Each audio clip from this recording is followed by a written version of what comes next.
He said it without looking me in the eye. Just left the keys on the hook and muttered, "You'll work the farm alone today. I'll call from the airport." Then the screen door slammed and the house was quiet again. It wasn't the words. I've heard worse from Daniel over the years. It was the ease with which he said them, like I was some hired hand he'd leave in charge while he jetted off to Seattle. I didn't say anything as he left. Maybe I should have. But there comes a point in your life when your silence becomes the only way to keep your dignity. I stood in the kitchen for a while after he drove off, sunlight cutting through the blinds like ribbons. The smell of coffee he never finished still hung in the air. On the table lay a sheet of yellow paper, his handwriting sharp and hurried. Water the east field. Call the feed supplier. Check the fence by the West Creek. Cattle keep getting out. Don't forget the barn light. It's shorting again. I folded the note and slid it into the drawer, the same one where I kept the list his father once used 30 years ago. Only back then, we worked side by side. Back then, Daniel was still a boy who ran through rows of corn barefoot, chasing grasshoppers and yelling, "Mama, look!" Now he flies first class and tells me what to do with the land my husband and I broke our backs for.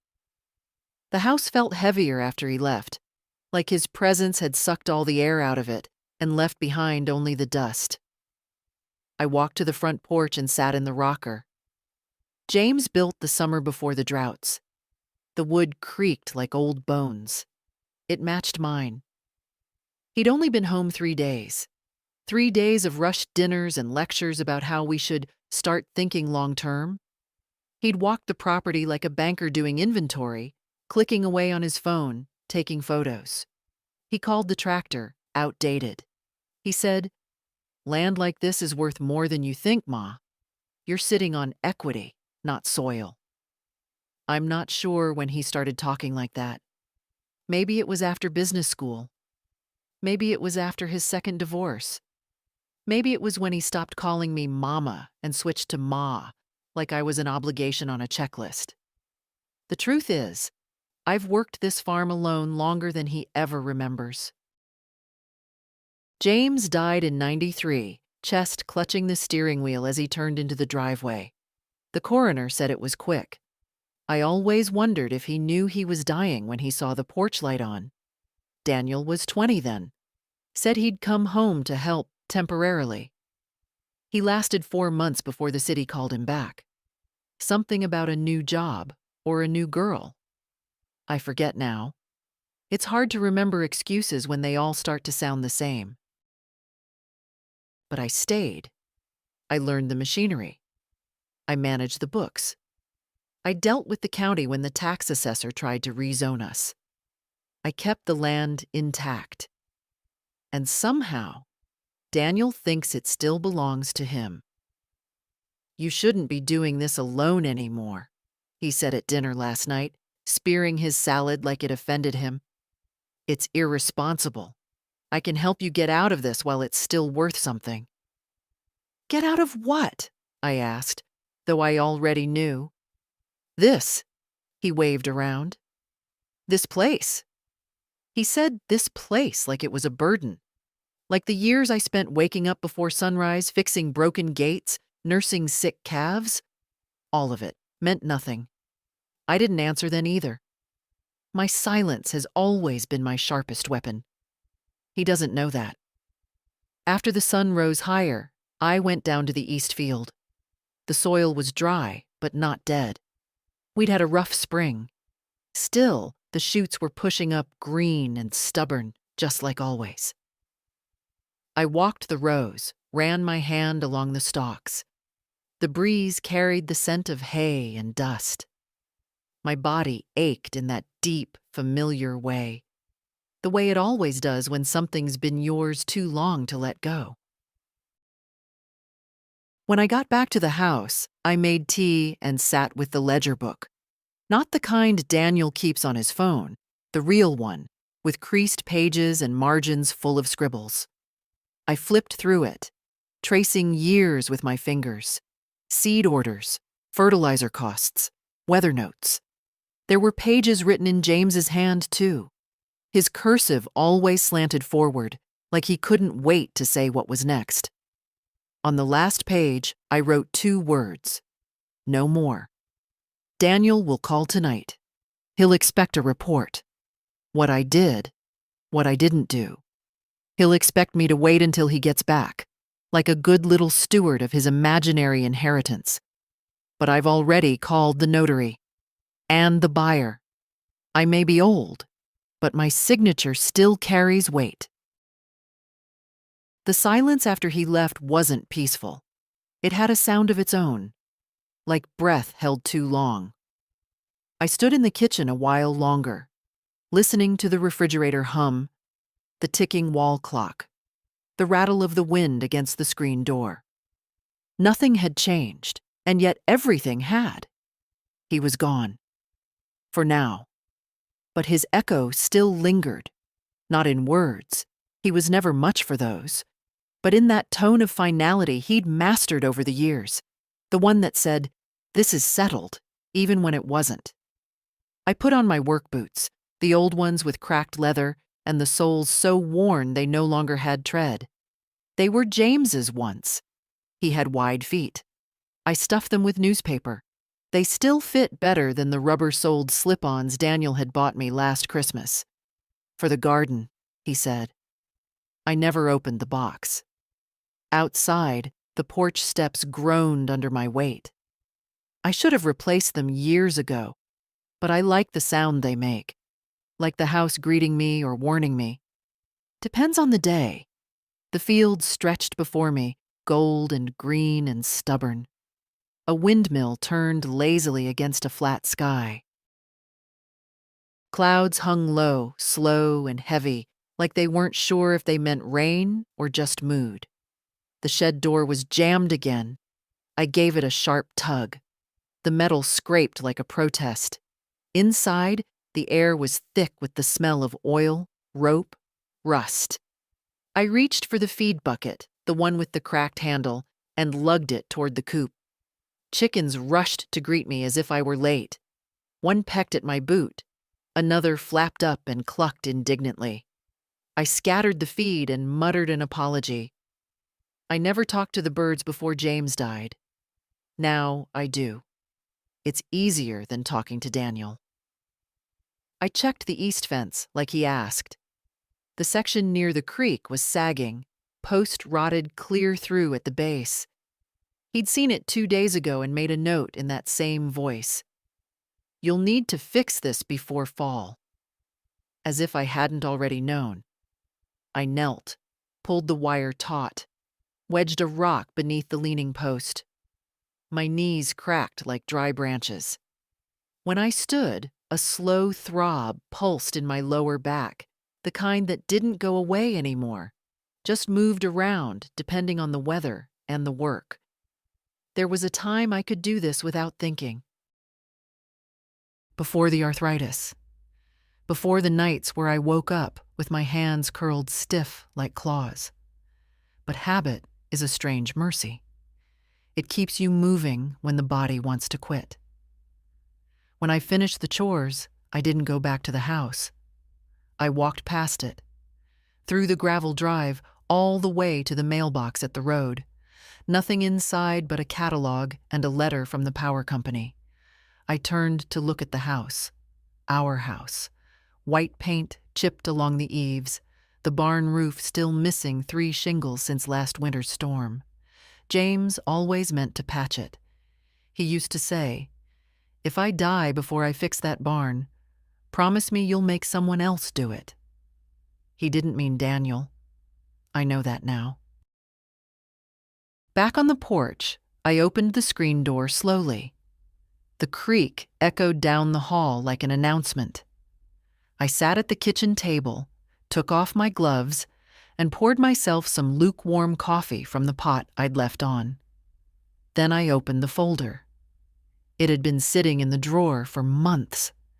I'd started gathering the papers last spring, not long after Daniel's second visit of the year. 2 days of clipped smiles and questions about exit strategy. That's what he called it.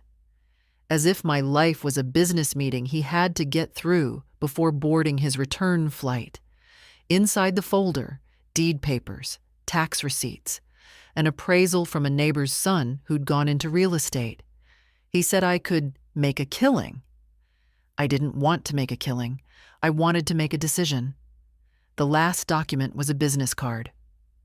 Carla Morales, Ag Land Specialist.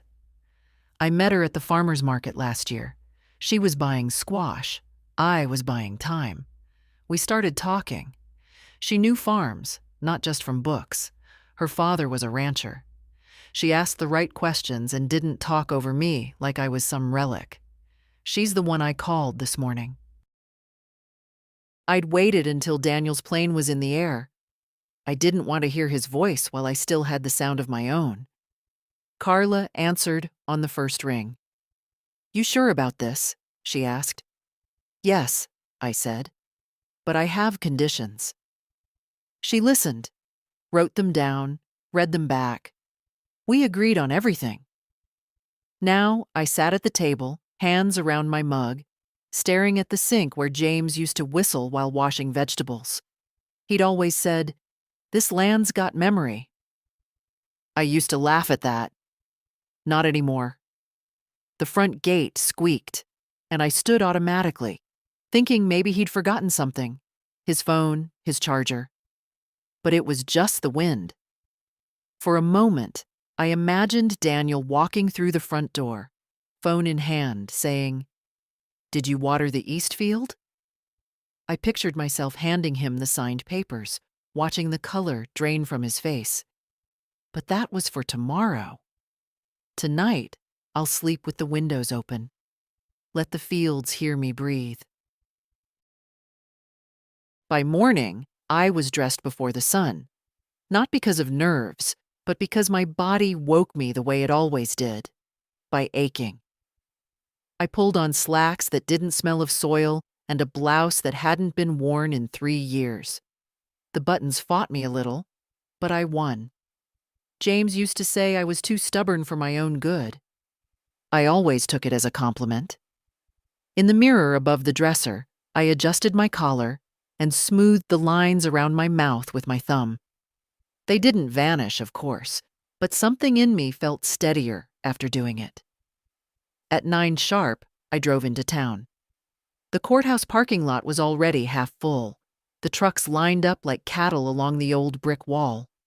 I walked past them with my head high and my purse clutched tight against my ribs, not out of fear, but memory. That same purse once held baby wipes and overdue utility bills. Now it held only my reading glasses and a notarized intent. Inside, the notary's office smelled like laminate and toner. I waited 5 minutes before Carla appeared in the doorway. She looked the same. Brown ponytail, no makeup, denim jacket over a business dress. Young, but not soft. She shook my hand like someone who's pulled barbed wire barehanded. "Mrs. Halpern," she said, smiling. "We're ready." I followed her into the small conference room. A long table, a water pitcher, and 3 chairs. No frills. That's what I liked about her. "The buyer reviewed your conditions," she said, sliding a folder toward me. "He's agreed to everything." I opened the folder. There it was, in black ink and legalese. The price, the acreage, the stipulation that the land remain agricultural for at least 2 generations. The clause granting me lifetime residence in the main house. The promise that the barn would never be torn down. "He's not a corporate buyer?" I asked, even though I already knew the answer. "No," she said. "Just a local farmer with 3 kids and a 5th mortgage. He's trying to stay afloat." "And he wants to work the land?" She nodded. "Says he's tired of watching it sit unused while hedge funds buy everything else." I reached for the pen. My hand didn't shake. Signing your name is a simple thing. But that morning, It felt like planting something new, not giving up, just shifting the route. When it was done, Carla took the folder and stood. "The funds will clear in 5 business days. You'll get a confirmation call from the title office. I'll bring the buyer around next week so you can meet." "Tell him I'll have coffee on," I said, rising. I'd like to look him in the eye. She smiled. "I think you'll like him. He reminds me a little of you." On the way out, I passed a woman I vaguely knew from church. She gave me a polite nod. I nodded back. I didn't need to explain myself. That's another thing age teaches you, how to walk away from conversations you never wanted to have in the first place. Back home, I sat on the porch and looked out over the fields. Still mine, for now. Still full of wind and sun, and all the work I poured into them. Daniel hadn't called yet. I thought he might by then. Maybe his plane landed late. Maybe he didn't feel the need to check in. He'd said, "I'll call when I get there." But what he meant was, "You'll still be here, waiting." I wasn't. Not anymore. By late afternoon, I'd packed up a box of James's old tools, the ones we kept in the mudroom, and labeled it for the buyer. They'd come in handy. The hammer still held his initials carved into the handle. I ran my thumb across them, then closed the box. In the drawer beneath the phone, I placed the signed sales papers, folded neatly, beside the envelope with my birth certificate and will, just in case. Then I sat with my tea, warm and sweet. I thought of all the times I waited for Daniel, at soccer games, in parking lots, outside courtrooms, after breakups, after promotions, after layoffs, always on the edge of his life, always ma, never mama, always useful, never invited.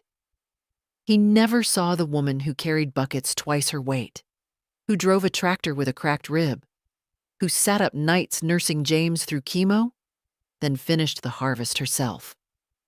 He only saw the old woman with tired hands.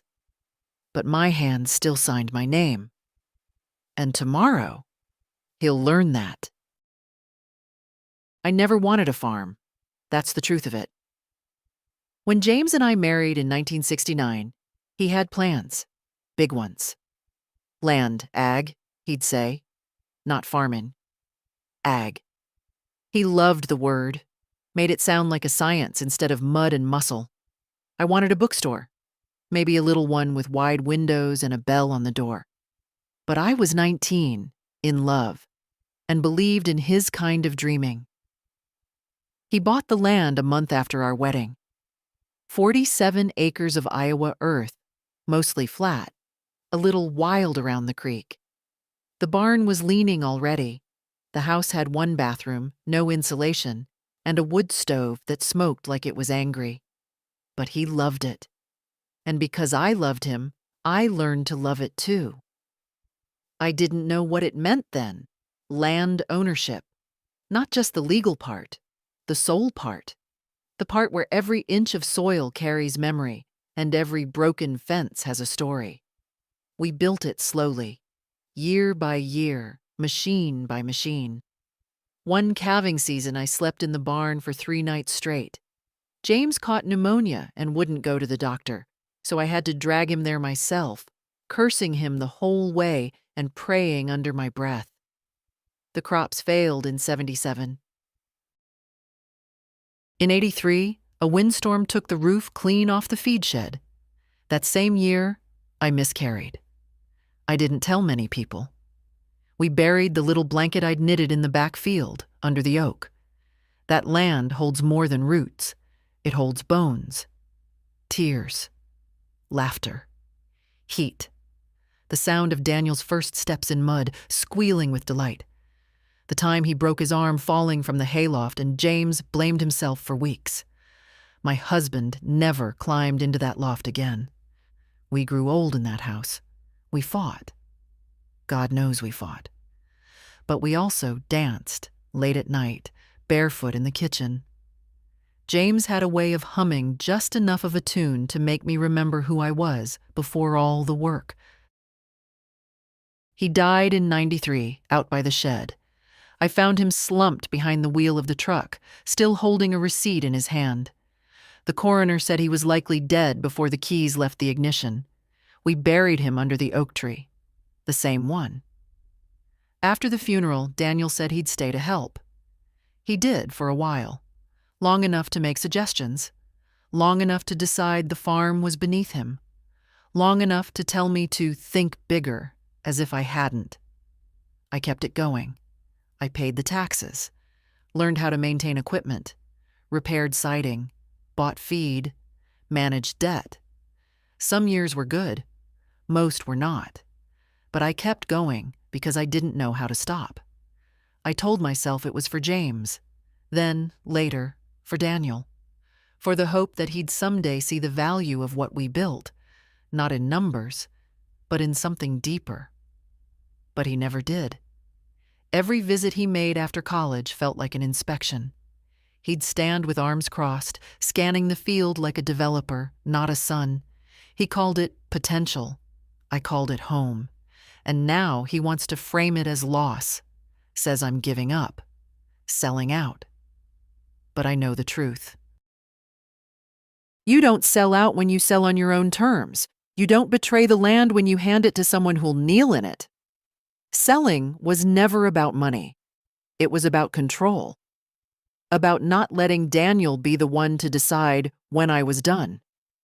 Because I'm not done. I'll live in that house until the breath goes out of me.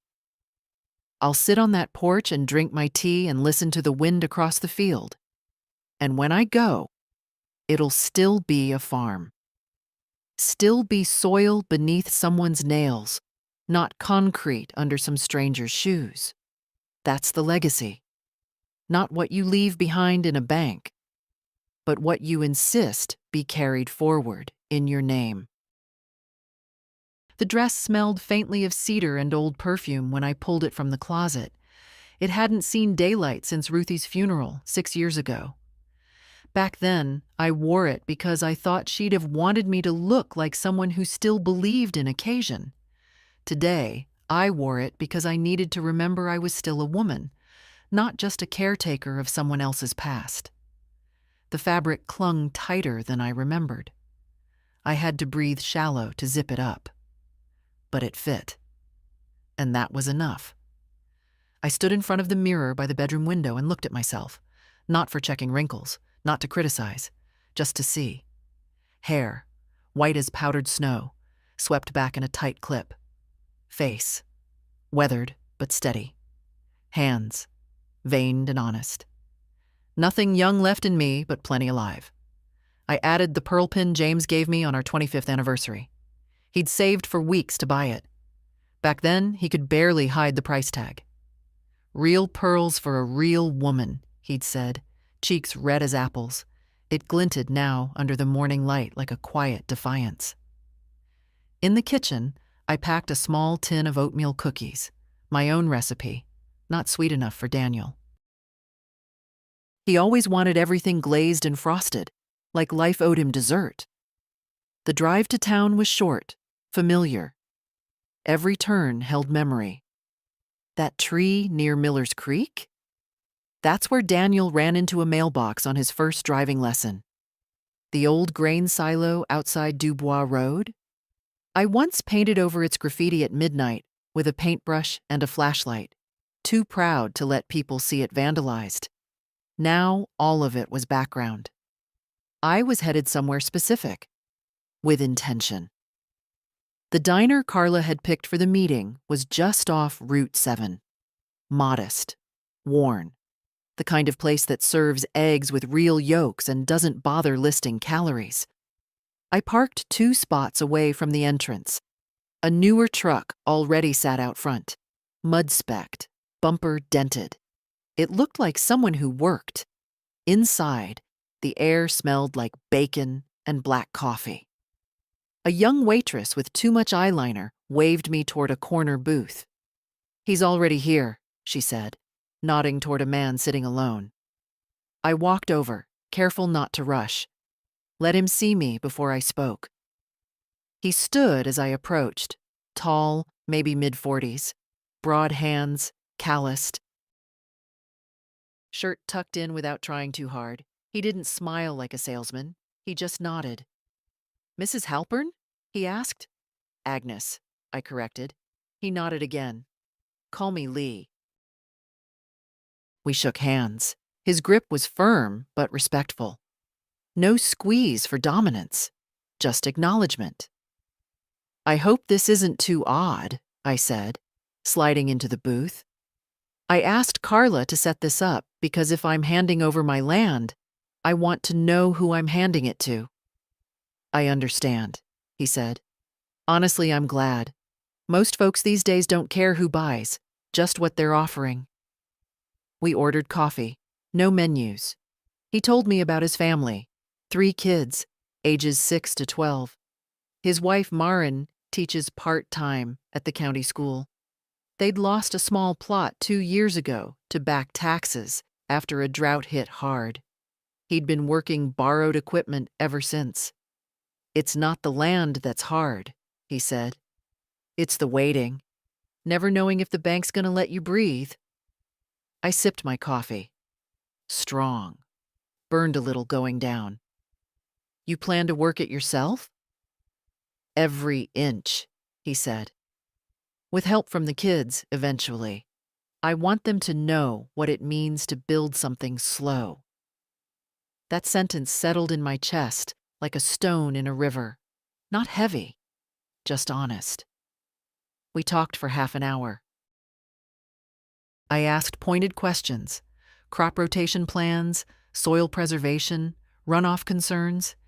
He didn't flinch, didn't lie. When he didn't know something, he said so. Finally, I reached into my bag and handed him the tin of cookies. He looked confused. "They're not a test," I said. "They're a peace offering." He laughed, just a little, opened the tin and took one, bit into it without ceremony. "My mother made these," he said through a mouthful. "Exactly these." "Then we'll get along," I replied. We stood. I offered my hand again. "One last thing," I said. "Don't tear the barn down, even if it starts falling." His brow furrowed. "I'd planned to rebuild it, but I won't tear it down." "Good," I said. "It remembers more than I do." Outside, the air had turned crisp. The wind carried the scent of alfalfa and old diesel. I stood beside my car and watched him drive off. No second guessing, no regret. Just the certainty that I'd chosen a man who'd treat the land like something living, not like an asset, not like my son. He pulled into the driveway in the same truck I'd seen at the diner. Still muddy, still dented, still honest. It was late afternoon, the kind of warm that clings to your clothes and settles in your hair. I was already on the porch, pitcher of tea on the table, 2 glasses sweating in the sun. Lee got out slowly, like someone taught by the land to move deliberately. His jeans were dusty, his boots real. No shine, no polish, just work. He stood there for a second, looking out at the field. Not at me, and I liked that. It meant he saw the land first. I stood and called out, "Still plan to work every inch?" He smiled, shaded his eyes with one hand. "Unless you've changed your mind." "I've signed the papers," I said. "But that doesn't mean I've handed over the keys." He laughed, met me halfway. We shook hands again, less formally this time. Not seller to buyer, more like neighbor to neighbor. Or perhaps the way people greet each other when they both know what it means to lose and build again. We sat with the tea. It was quiet at first. Neither of us filled the silence. That's how you know someone's real, when they don't talk just to kill the moment. After a few minutes, I nodded toward the field. The far west side, near the cedar grove.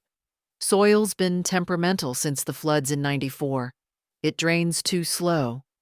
You'll want to watch for root rot. He took out a little notebook from his back pocket, wrote it down without interrupting.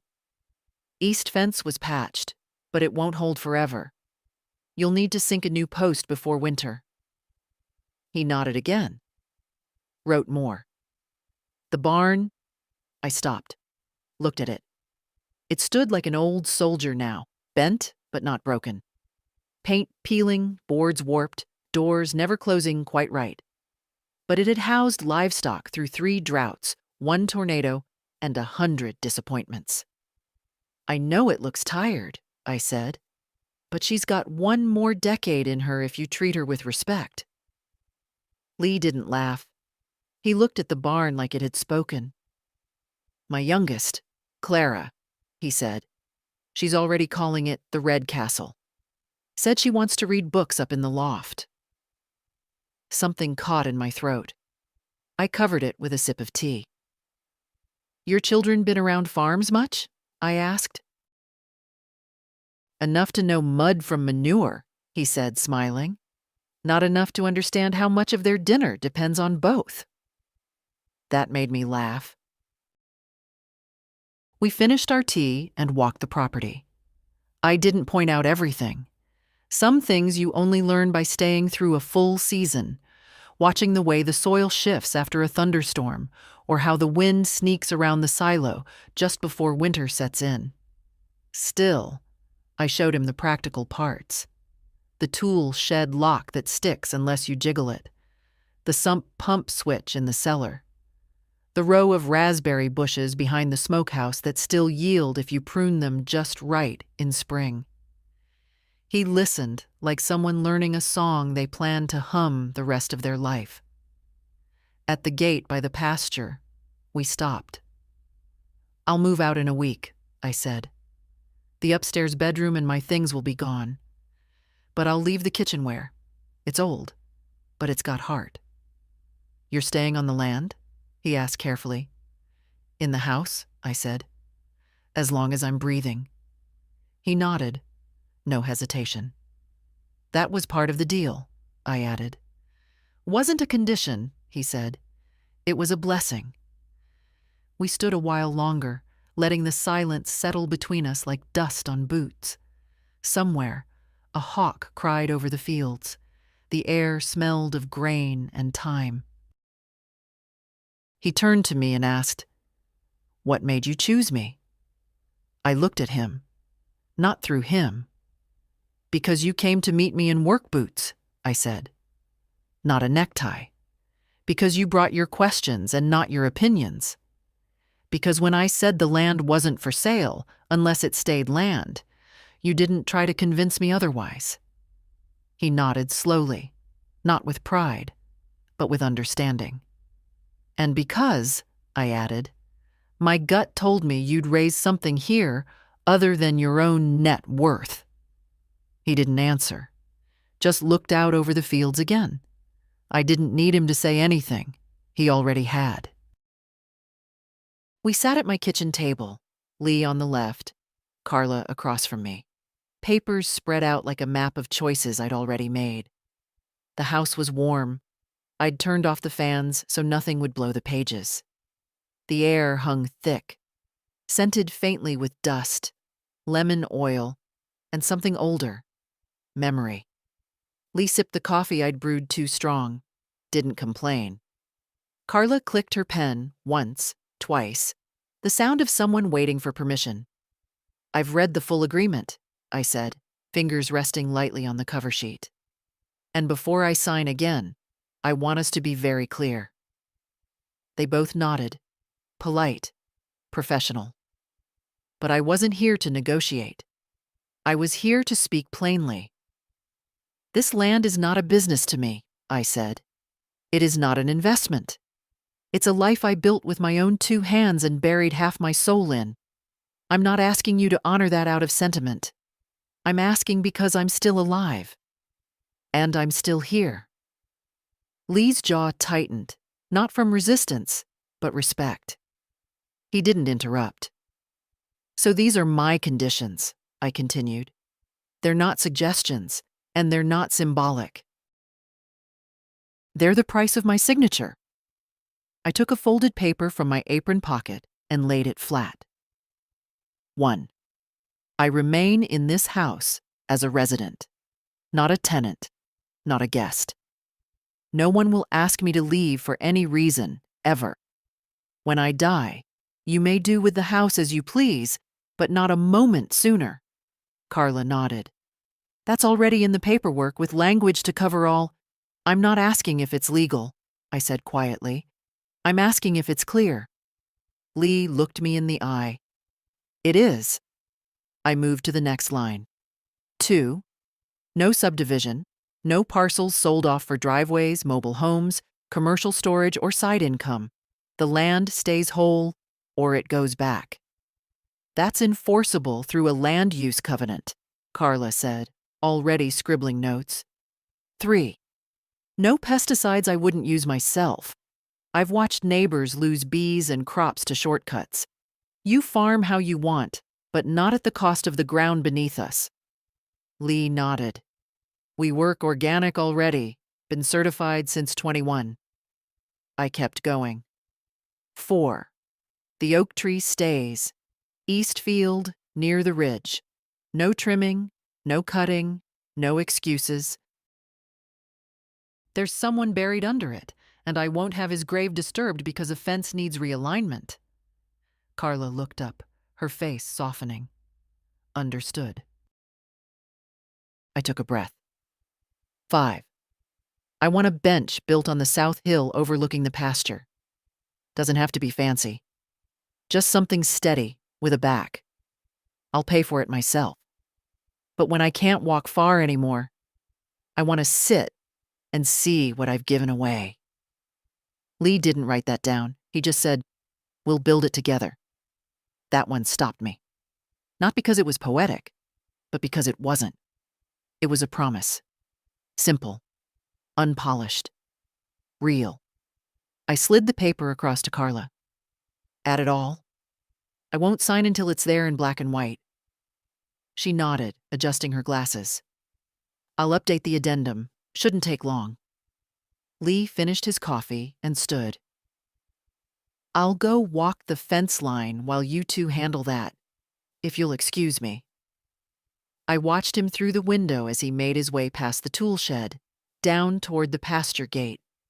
His gait wasn't fast, but it was sure, like someone moving forward for good. When Carla was done typing, I signed. Not with fanfare, not with ceremony, just ink on paper. It wasn't loss, it wasn't surrender. It was the closing of a door I'd held open longer than I needed to. Lee returned an hour later, his boots covered in dust and burrs. I saw 3 broken posts on the north side, he said. I'll be back Sunday to patch them. You don't own it yet, I said. He shrugged. Doesn't mean I can't care for it. I walked him to the porch, handed him the spare key, the one Daniel never wanted. You'll need this, I said. He turned it over in his hand, slow, like it weighed more than a house. I'll come quietly when the deed clears, I told him. No goodbyes, just moving upstairs. Lee looked out at the field, then back at me. I won't forget who kept this land alive, he said. And I believed him. Because some men talk legacy, but some walk it, boot by boot, row by row, and I'd just given it to the right one. The house didn't look any different that morning, but I did. I woke up before the sun, washed my face with cold water, and stared at myself in the mirror for a long time. No emotion, no speech, just that same face I'd worn for nearly 8 decades, only now without apology. I'd packed everything the night before. 3 boxes, 1 suitcase, the rest would stay. The quilts, the mixing bowls, the worn Bible with James's handwriting in the margins. I wasn't dragging all that behind me like a history lesson. The new family would have a use for it, or they wouldn't. Either way, it wasn't mine to keep anymore. At 7:30, a man from town came to help carry the boxes into my car.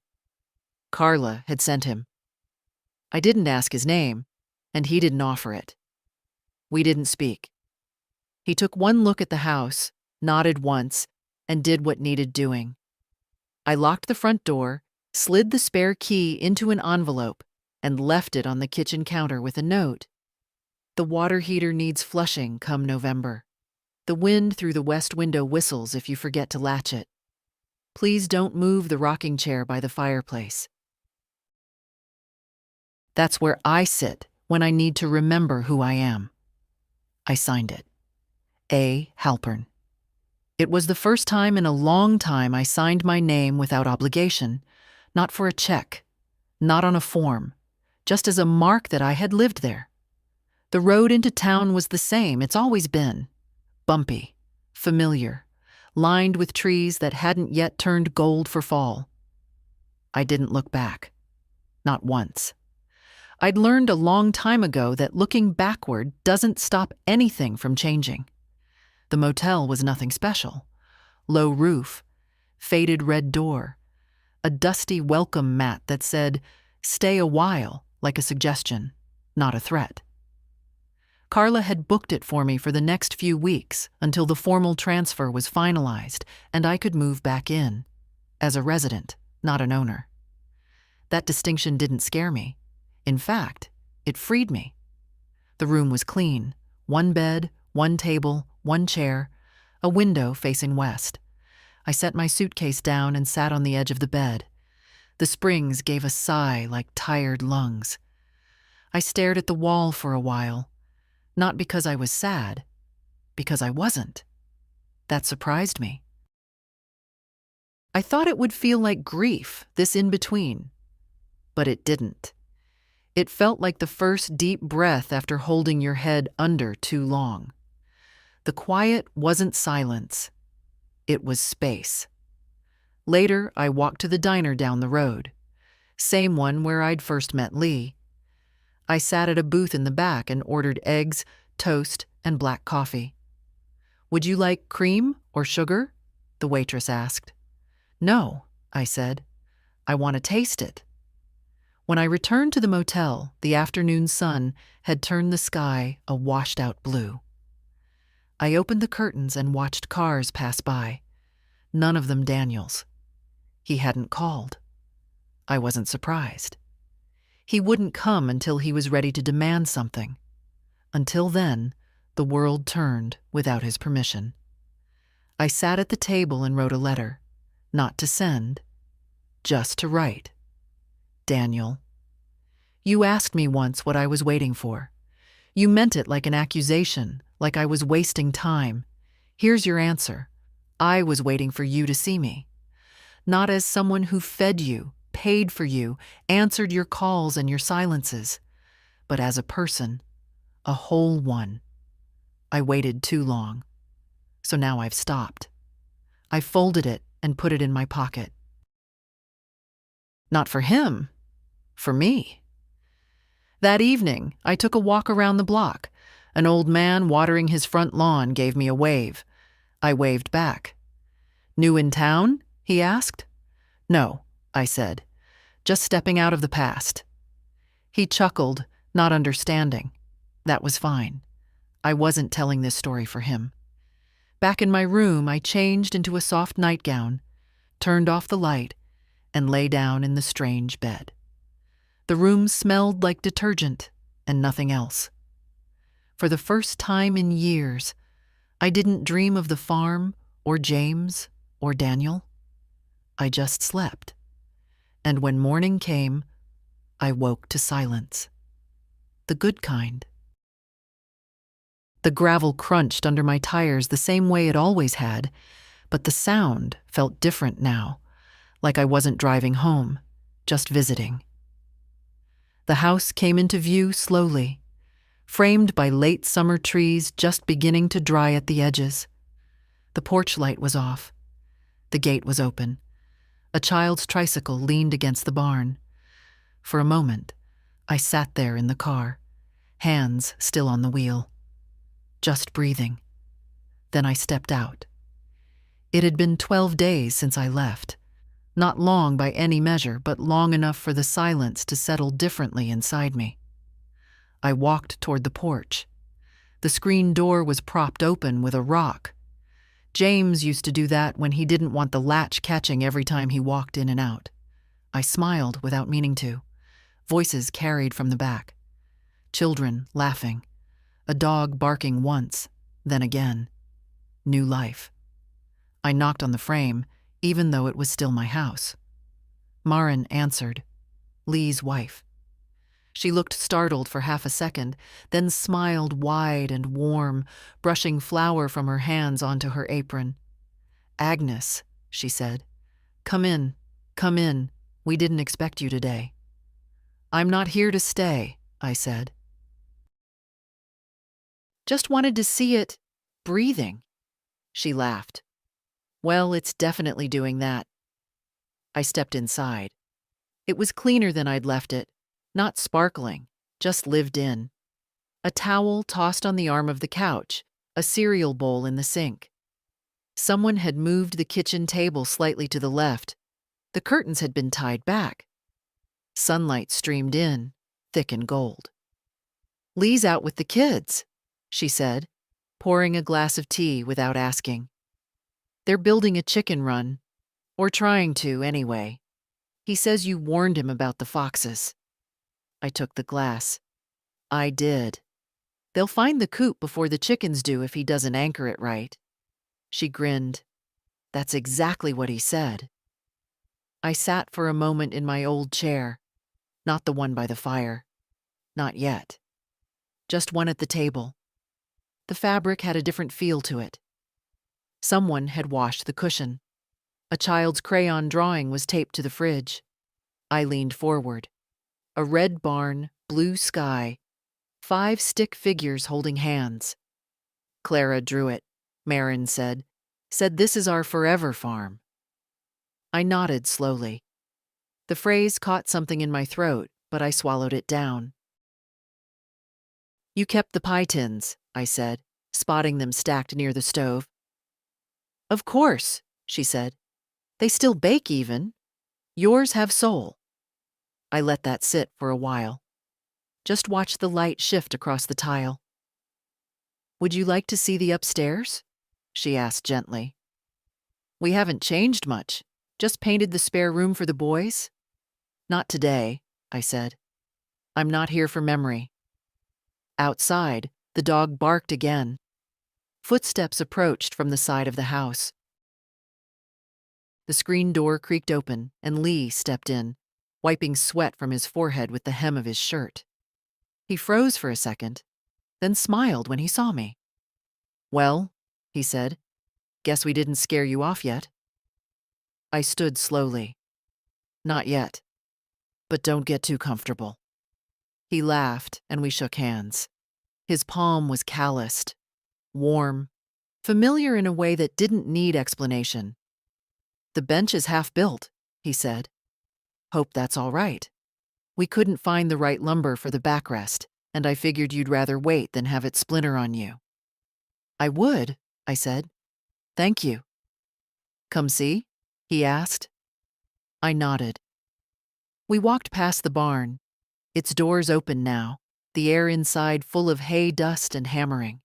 His boys were there, 2 of them, trying to hang a pulley system with more enthusiasm than skill. They'll figure it out, Lee said. Eventually. We kept walking toward the South Hill. At the top, just where I'd asked, stood a half-finished bench. The frame was solid, heavy. The view stretched out wide, fields, fence lines, a distant tractor dotting the horizon.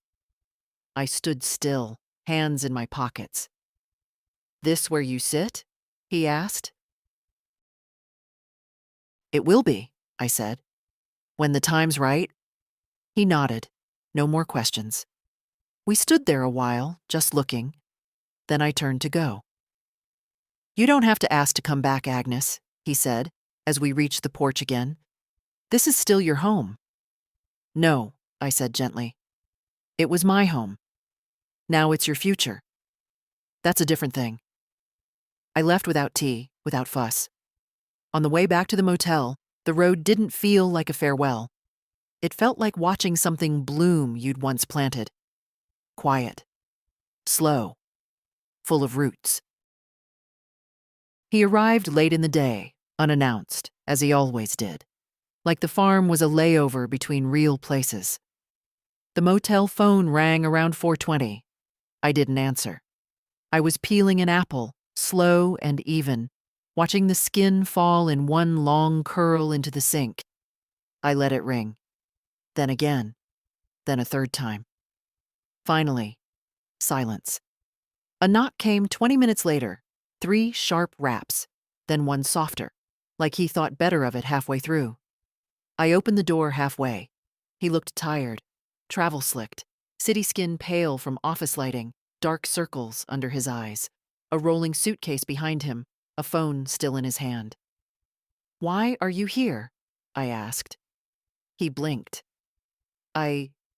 What do you mean? This is where you're staying, right? I called.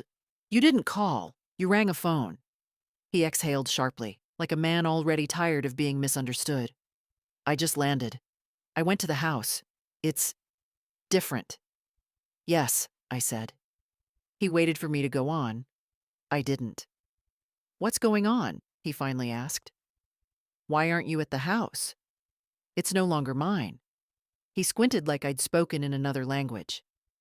You said we'd talk when I got back. I did, I said. But I changed my mind. His jaw tensed. You sold it? Without me? I didn't need your permission, Daniel. He stared at me for a long moment, then took a step back, as if the hallway gave him more leverage. After everything, he said. After all I offered. You just gave it away? I almost laughed.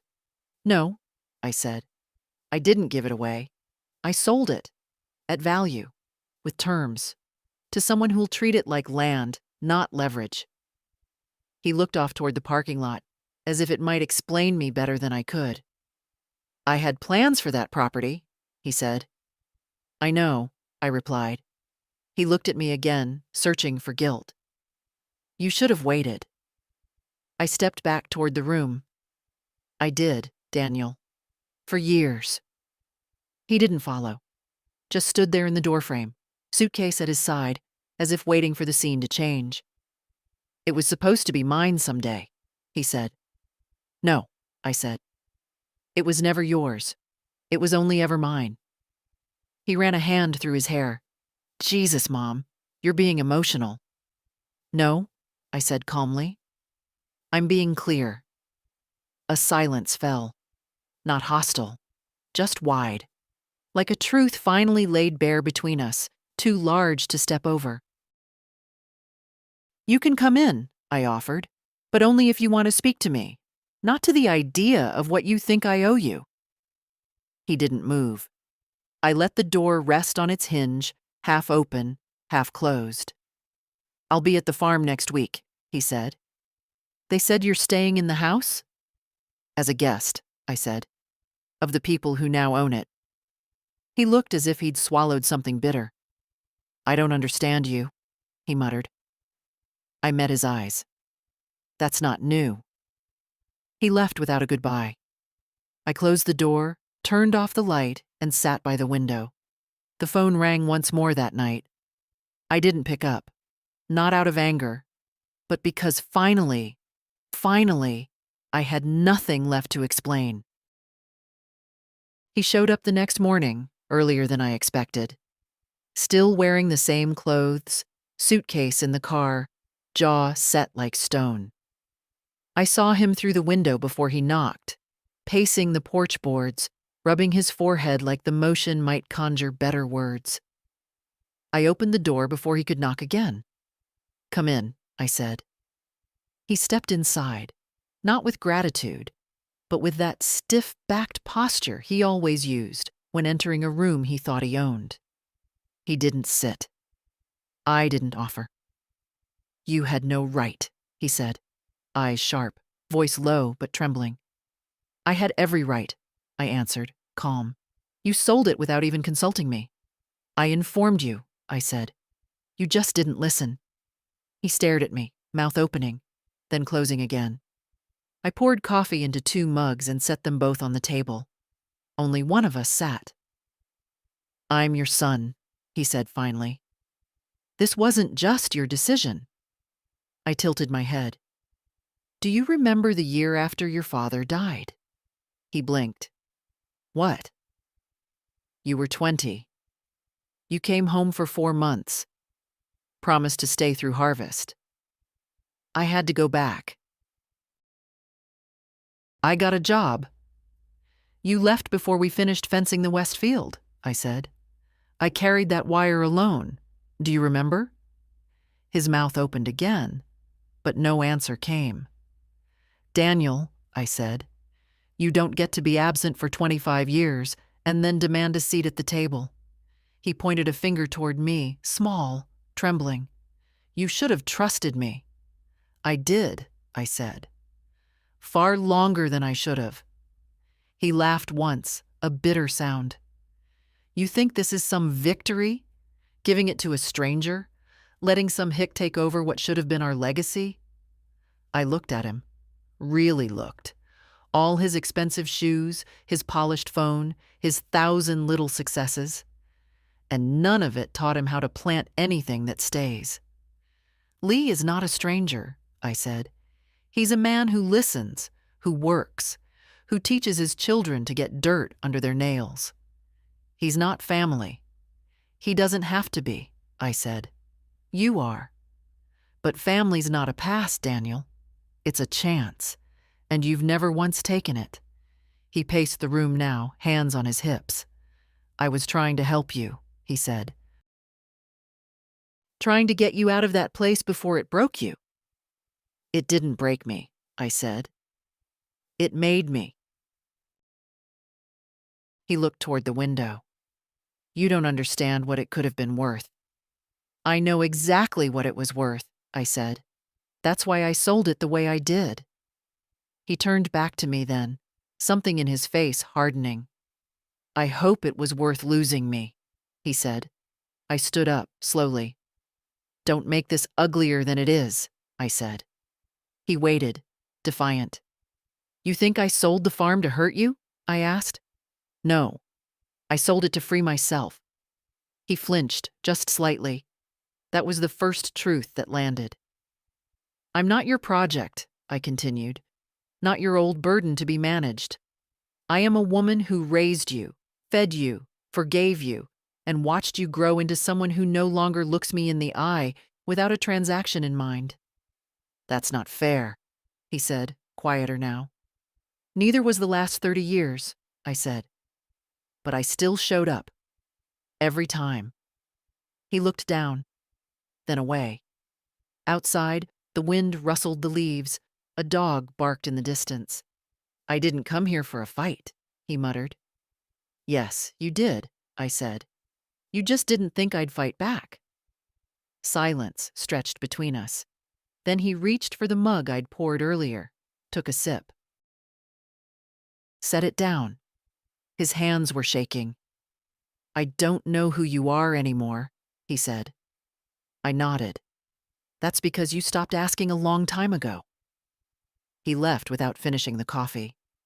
I didn't stop him, didn't call after him, didn't cry. I just cleared the mugs and let the silence have its say.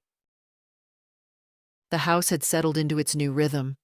I could feel it in the floorboards, less tension in their creak, like they no longer waited for something to break. The air moved differently, too, now filled with small sounds. Children's voices outside, a hammer tapping in the barn, laughter over spilled feed. And me, still here, not as owner, not as matriarch, but as witness, as woman. I kept my routine simple. Up by 6, tea before breakfast, a walk around the perimeter of what I still called mine in my head, though I no longer clung to the word. I checked the gate latches, out of habit. Watched the chickens roam. Sat on the porch swing, watching the clouds like I used to watch weather reports.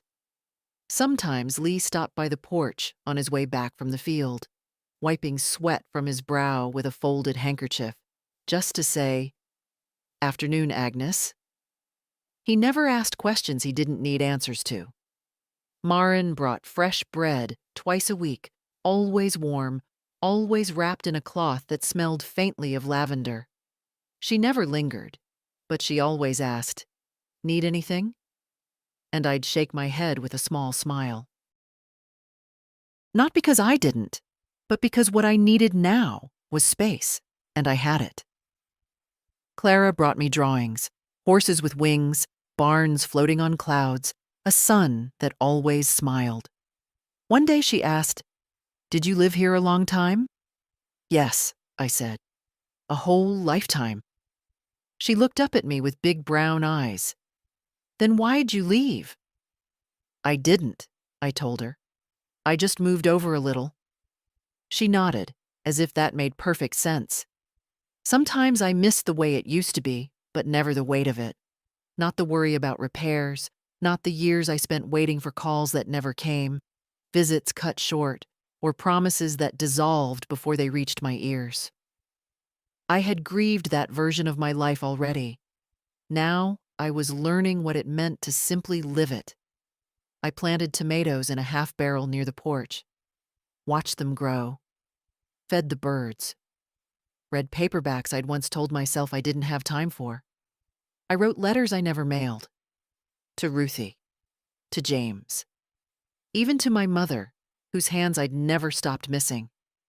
The bench on the hill was finished now, solid oak, anchored deep. Lee built it with his eldest son, and when they were done, he brought me up there in the flatbed, helped me down, and didn't say a word as I sat. I go there most evenings now. The view is still mine, even if the deeds say otherwise. The fields roll out like they always have, amber in the light, whispering with wind. The barn roof still leaks, but it stands. The fence needs paint. The world, as always, keeps needing things. But me? I need less now. Just the sound of my own breath. Just the knowledge that I chose. Just this quiet, steady dignity that no one gave me. I built it. With calloused hands, with silence where shouting could have lived, with decisions no one else dared call final. I'm not waiting anymore. Not for Daniel, not for closure, not even for time. I'm living what remains. And finally, it feels like mine.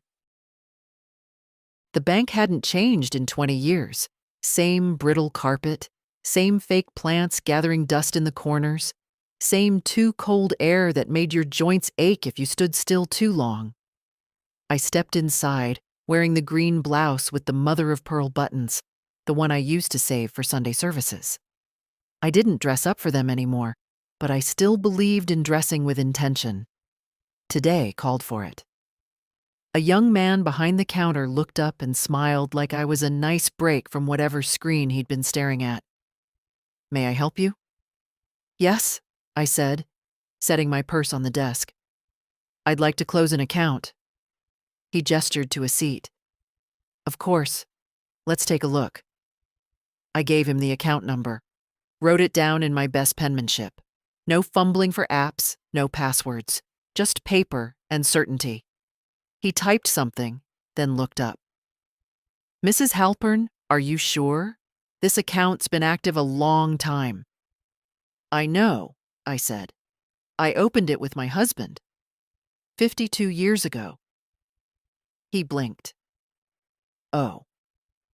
The word hung there, embarrassed. "James Halpern," I added, just so it wouldn't feel like a mistake. "He passed in 93. "I'm sorry to hear that." I nodded once. "Thank you." He clicked a few more keys. "And what would you like to do with the balance?" "Transfer it to this account," I said, sliding a second slip of paper across the desk. "In my name only. No joint, no beneficiaries. No one else's hand in it." He paused, then nodded slowly. Understood. He printed out the forms, slid them toward me. I took my time signing, name by name, date by date, line by line. Each signature a little quieter than the last, but firm, steady. This wasn't about money, it was about clarity. When I finished, he collected the pages, tapped them into a neat stack. I'll process this today. You'll receive confirmation by mail. I'd like a copy now, I said. He blinked again, then nodded. Of course. He disappeared to the back. While I waited, I glanced around. Same posters on the wall about retirement planning. Same quiet buzz of the printer behind the teller booths. A woman my age sat in the far corner with her daughter, whispering about accounts, about how much to move, about what was safe. Safe. That word had ruled my life for so long.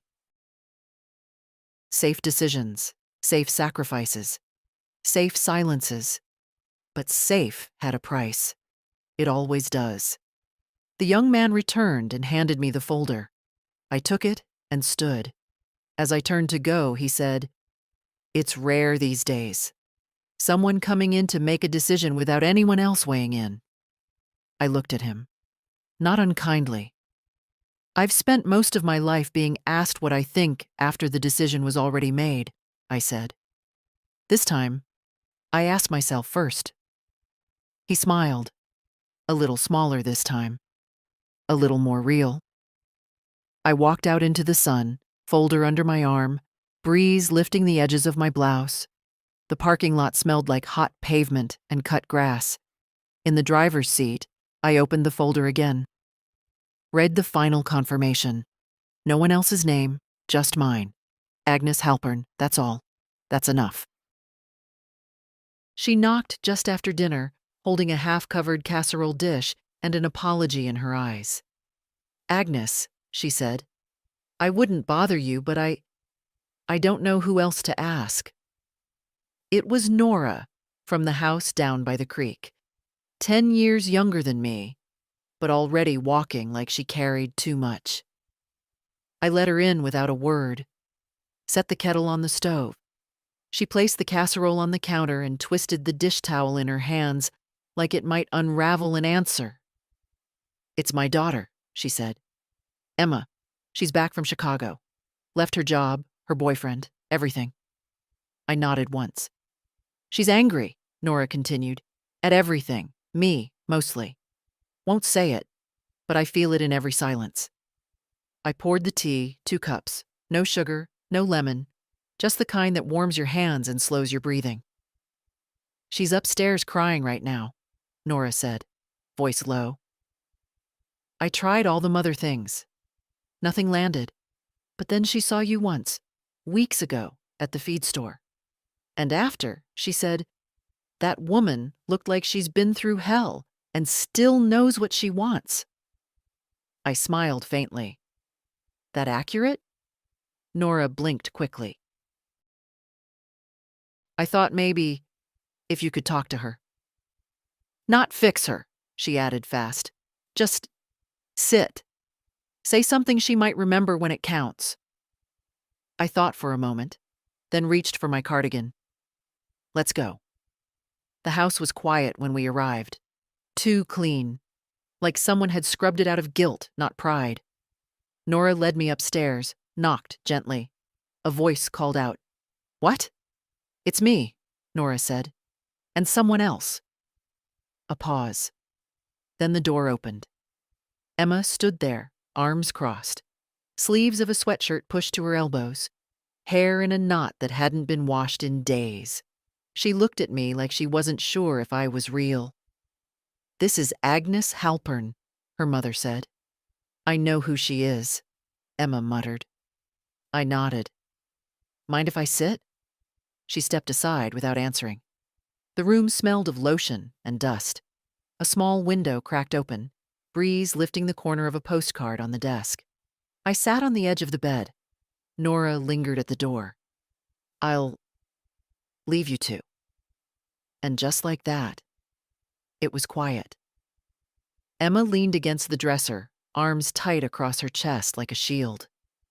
I didn't speak for a while.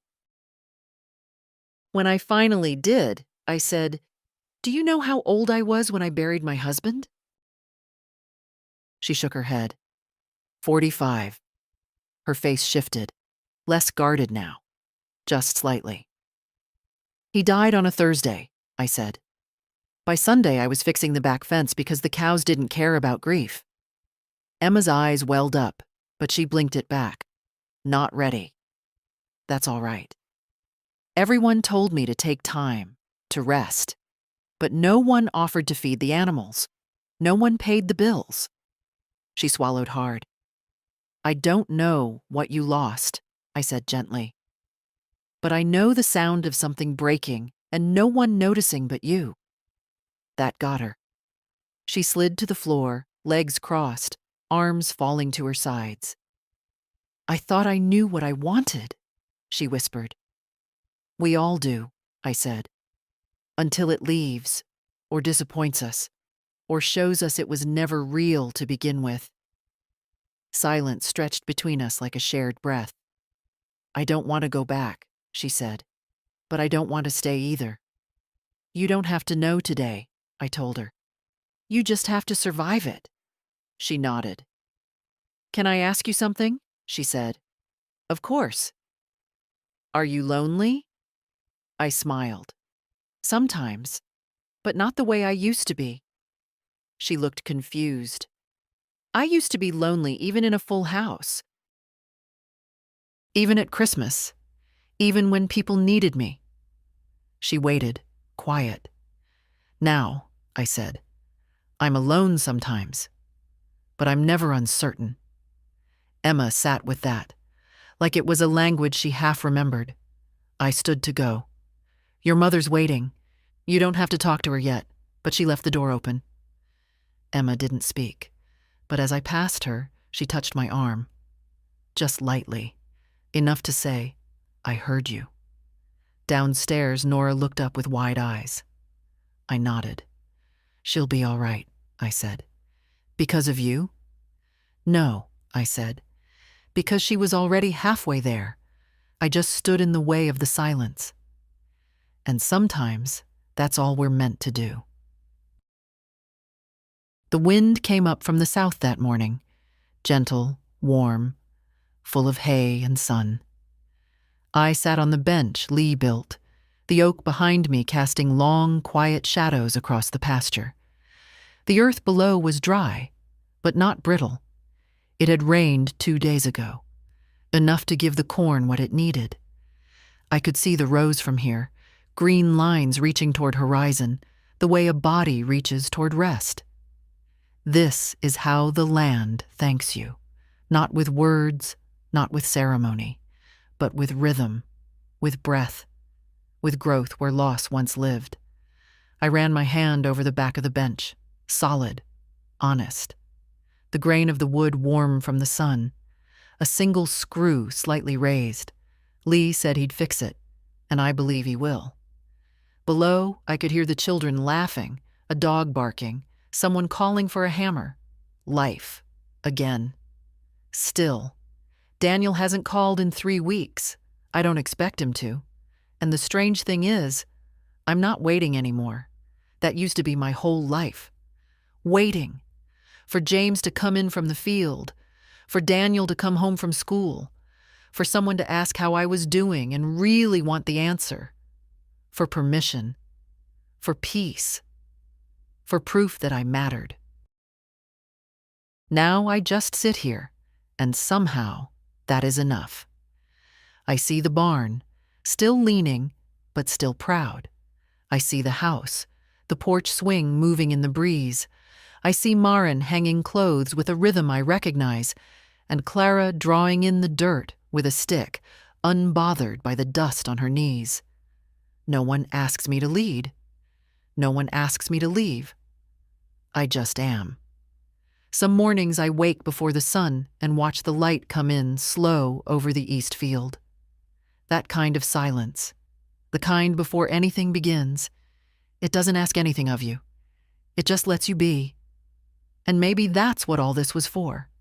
not to teach anyone a lesson, not to make a point, but to carve out one place on earth where I could sit in stillness and say, I did not go quietly. I chose. I chose not to hand it over. I chose not to explain myself anymore. I chose to love something enough to let it live beyond me.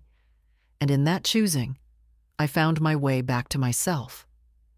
If you're reading this, and you've ever felt invisible, if you've ever held your breath so long you forgot how it felt to speak, let this be your sign. You are not too late.